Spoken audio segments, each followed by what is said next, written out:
Jornalismo e jornalistas. Histórias de vida sob a perspectiva de quem geralmente as conta. Antigo diagramador e atual coordenador do curso de jornalismo da UFN. Ele é Yuri Lamel, convidado de hoje no The Papo Com. Seja bem-vindo, prof, ao nosso programa. Muito obrigado. Prof, eu queria que tu contasse um pouquinho, tá? Tu trabalhou como diagramador no Diário de Santa Maria durante um tempinho e depois virou professor aqui na UFN. E eu queria que tu contasse como que foi essa mudança para a área acadêmica. Tá. Só antes, eu acho interessante que quando eu falo com os alunos, eu pergunto para eles por que escolheram jornalismo, né? Agora tá ao contrário aqui. Né? Eu vou só voltar antes da faculdade, o porquê que eu escolhi jornalismo, né? Eu lembro que eu estava na dúvida entre jornalismo e computação, porque eu sempre gostei muito de computação, de tecnologia, mesmo lá nos anos 90, quando a computação e a internet não eram popularizadas no Brasil ainda, né? Eu tive o privilégio de ter acesso à computação e à internet lá nos anos 90. Em casa? Não, no trabalho do meu pai, no né? trabalho. O pai fechava lá, ele tinha um negócio que tinha um computador, eu descia lá e ficava usando o computador. Então, nos anos 90 eu já fazia sites, né? Uma coisa que muita gente nem tinha acesso à internet ainda, eu já fazia sites. Já programava, já fazia joguinhos digitais. E tu aprendeu isso sozinho? Sozinho, numa época que não tinha YouTube, não tinha Google, né? Enfim, tudo por fóruns da internet, tudo em inglês. E aí eu lembro que chegou aí por 2001, tive que escolher qual curso fazer. Pensei em fazer computação, mas eu adorava política, adorava economia, adorava consumir jornalismo, né? Eu pensei, qual dos dois eu consigo juntar computação, tecnologia e jornalismo? Fazendo computação ou jornalismo? Eu pensei, vou fazer jornalismo e lá dentro vou trabalhar com tecnologia. Então, desde o início já vim com essa meta, né? E foi o que aconteceu. Comecei a fazer faculdade de jornalismo e eu sempre era o estudante que trabalhava diagramação, né? Que depois eu vinha a ser diagramador, sites, reportagens digitais, enfim, a tecnologia era comigo. Me formei, naturalmente fui para esse lado, né? Comecei a trabalhar, fiz técnica em informática junto com a faculdade, né? Fiz as duas formações juntas. E aí comecei a procurar trabalho nessa área, encontrei, porque estávamos vivendo um boom da tecnologia ali por 2006, 2007, né?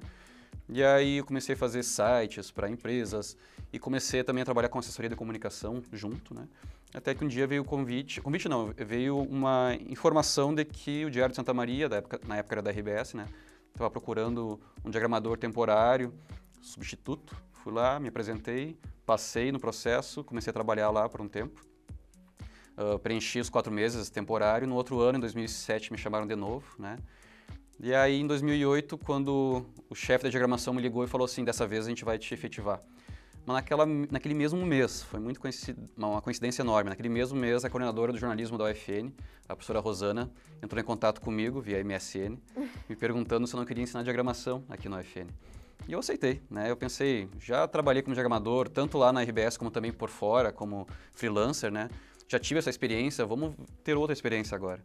Vim aqui para a UFN, dei aula, os alunos adoraram a minha aula, tanto é que a primeira turma, em 2008, foi a turma que me escolheu até como professor homenageado, eu fiquei bastante honrado com isso, né?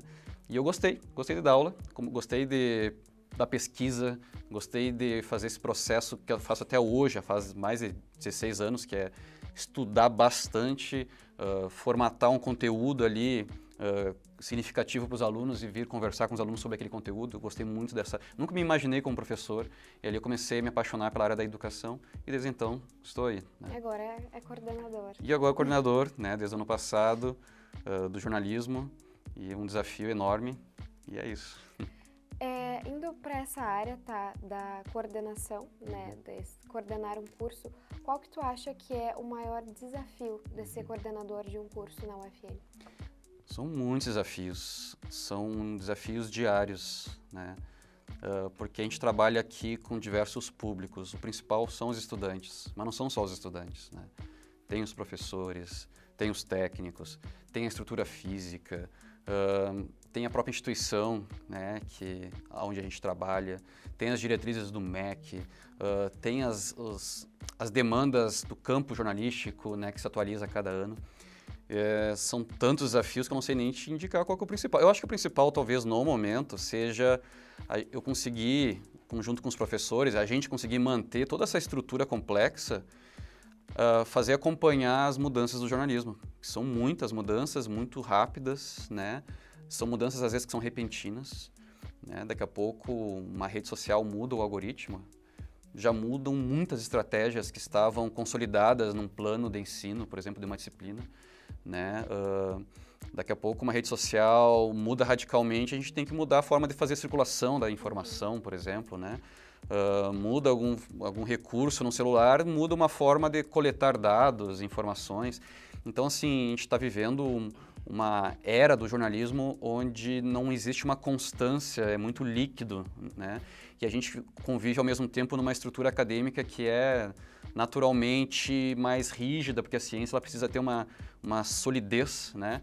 Então, acho que esse é o grande desafio no momento.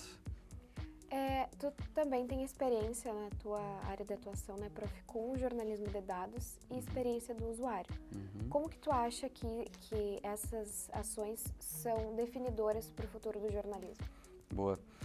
Na verdade, as interfaces digitais, né, é como se fosse um layout interativo, né, que a gente tem nos aplicativos, nos sites, enfim, essas interfaces digitais, elas se transformaram num grande meio de mediação das pessoas com o mundo, e não só no jornalismo.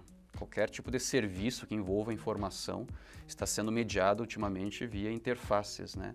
Então, por exemplo, se eu vou pedir uma comida, se eu vou pedir um transporte, se eu vou conversar com as pessoas, né? Se eu vou tentar buscar um relacionamento, se eu vou, enfim, conversar com o meu chefe, tudo hoje envolve geralmente uma interface digital. E o jornalismo não tem como ficar de fora disso, né? Nos últimos anos eu venho estudando bastante isso, até por causa da minha formação no técnico em informática, eu fui web designer por um bom tempo também. Eu desenvolvi sites, aplicativos por um bom tempo antes de ser professor. E aí eu aproveitei e comecei a pesquisar isso também, né?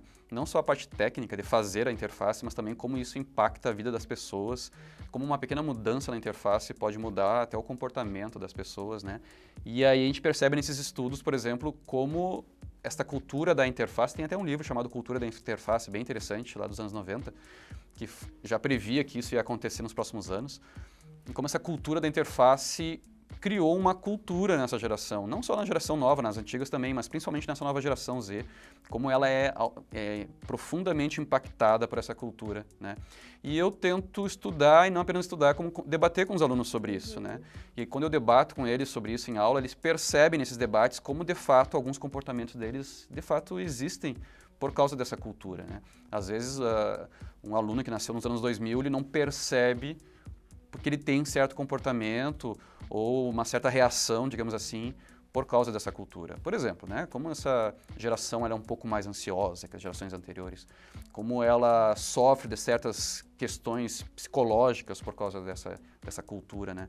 Então, inclusive a gente mudou a matriz curricular do curso agora em 2022, é uma matriz bastante atual, bastante dinâmica, e a gente trouxe algumas disciplinas novas. Uma delas é justamente o que nós chamamos de design da experiência do usuário.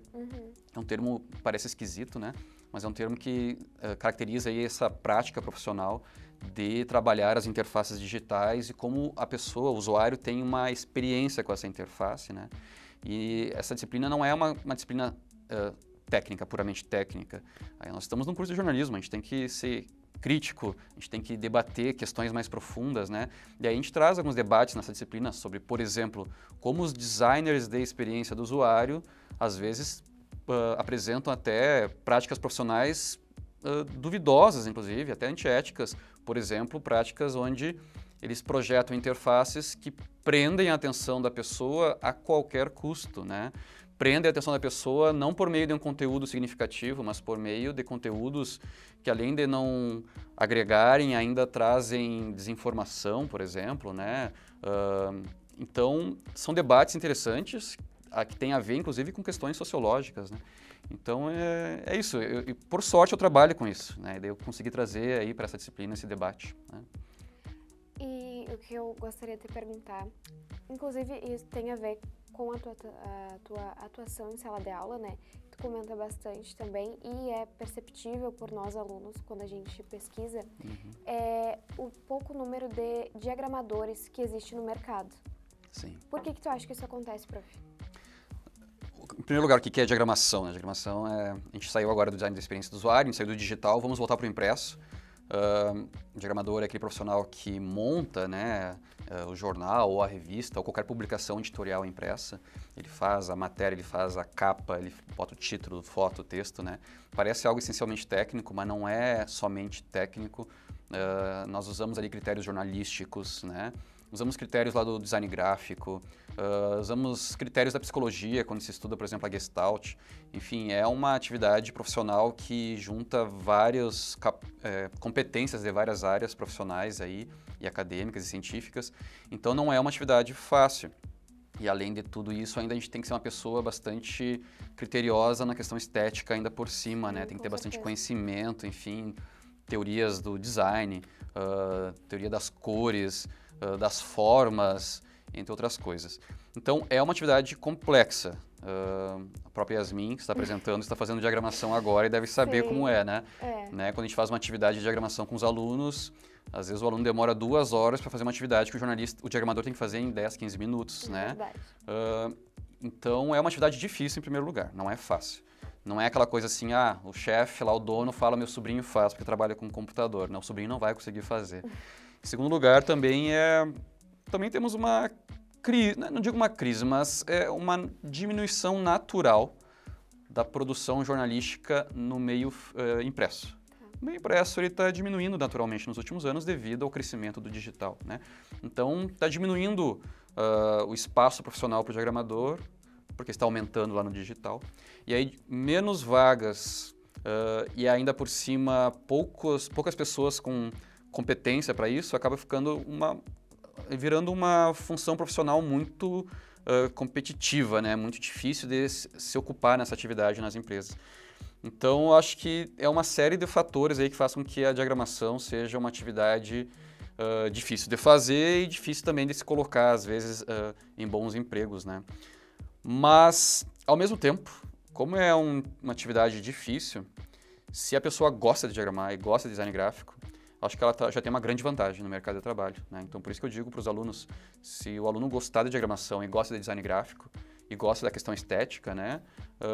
Se estudar mais um pouco, é capaz de já dar um pulo na frente, um salto na frente. Foi o que aconteceu comigo, né? Eu me formei, já fui lá para a maior empresa de comunicação do Rio Grande do Sul, né? Eu lembro que eu conversava aqui uma vez com uma ex-professora nossa, ela foi professora por pouco tempo. Foi a Andréa Fontana, que foi a editora-chefe do Diário Santa Maria, depois foi do Pioneiro e hoje está lá na RBS, é uma das chefonas da RBS.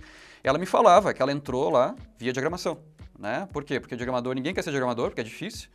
Ela virou diagramadora e, ao virar diagramadora, entrou muito fácil lá num grande jornal, no Pioneiro, e lá encontrou outros profissionais da comunicação e conseguiu dar um salto profissional lá, virou repórter, depois virou editora e hoje está onde está. Né? Eu também senti isso, né? Então, para quem gosta disso, se dá bem com diagramação, eu sugiro, invista nisso, né? Que bom, prof. Uma coisa também que eu queria te perguntar, tá? Eu acho que vai mais da tua opinião também, e como professora eu acredito que seja bem importante tu falar sobre isso, porque acho que tu deve saber, né? Todos do curso te adoram, tu é o queridinho do curso. Que bom, obrigado. Eu queria te perguntar, qual que é a magia do jornalismo? Qual é a magia do jornalismo? Eu acho que se perguntar para cada jornalista vai ter uma resposta diferente. Eu gosto de perguntar para os alunos por que eles fizeram jornalismo, acho que por isso, inclusive. E também gosto de perguntar para pessoas que já estão no jornalismo.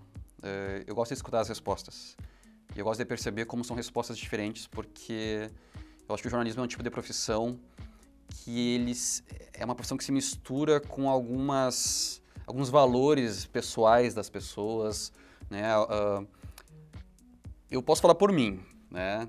Por que eu quis fazer jornalismo se tinha a computação que estava estourando no mundo inteiro e eu tinha facilidade, né? Eu acho que eu tenho uma resposta que, na verdade, é muito parecida com muitos. Eu queria mudar o mundo. Muitos que fazem jornalismo querem mudar o mundo da sua forma, de alguma maneira. Eu lembro que eu tinha meus 16 anos, estava escolhendo a profissão, e eu pensei, se eu puder na minha vida ter acesso, sei lá, a um carrinho ali usado, uma câmera e um gravador, e mudar a realidade da minha cidade, eu vou estar muito feliz, né? Eu pensei isso. Por quê? Porque eu acho que quando a gente se coloca como um ser num universo gigante, a gente percebe que a gente tem entre aspas, tá? Uma insignificância nesse universo, porque o universo é muito vasto, a gente é ali menor que uma formiguinha. E a gente pensa neste universo tão vasto, como é que eu posso fazer a minha parte, deixar a minha marca aqui, porque eu sou um ser passageiro, eu vou passar, vou sumir, entre aspas, né? Isso é assustador, mas ao mesmo tempo também pode ser motivador, e para mim foi motivador. Quando eu sumir, como é que eu vou deixar a minha marca aqui? Tem várias formas. E eu acho que o jornalismo é uma dessas formas, é uma profissão que permite isso, se a gente correr atrás, se a gente fazer um bom trabalho, né? E hoje em dia, principalmente com as tecnologias digitais, a tecnologia digital nos deu, assim, ferramentas para fazer isso. Na minha época, quando eu fiz minha faculdade, não existia Google, não existia YouTube, não existia celular, praticamente, smartphone. Para fazer isso, teoricamente, a gente tinha que dar um jeito de entrar dentro de uma grande empresa. Sim. Hoje não precisa nem mais isso, sabe? E a gente pode, se a gente fazer um bom trabalho, se a gente ficar antenado nas formas de fazer isso, se a gente aprender a usar essas ferramentas, daqui a pouco a gente pode conseguir mudar o mundo da nossa forma, na nossa realidade aqui, do quarto de casa até, né? Então acho que a magia do jornalismo é isso, sabe? É uma profissão que permite mudar realidades, se a gente fizer essa profissão bem feita, né? Tá bom, prof, muito obrigada. Eu acho que a gente só estourou o tempo um pouquinho, mas não tem problema. Eu te agradeço, tá? A tua disponibilidade de estar aqui é muito importante pra gente. Muito obrigado. De Papo com Yuri Lamel, coordenador do curso de jornalismo da UFN. A cada semana batemos um papo com um jornalista de diferentes campos de atuação. Siga o Instagram do Lab 6 e do curso de jornalismo para ficar por dentro de quem são os nossos convidados. Até breve!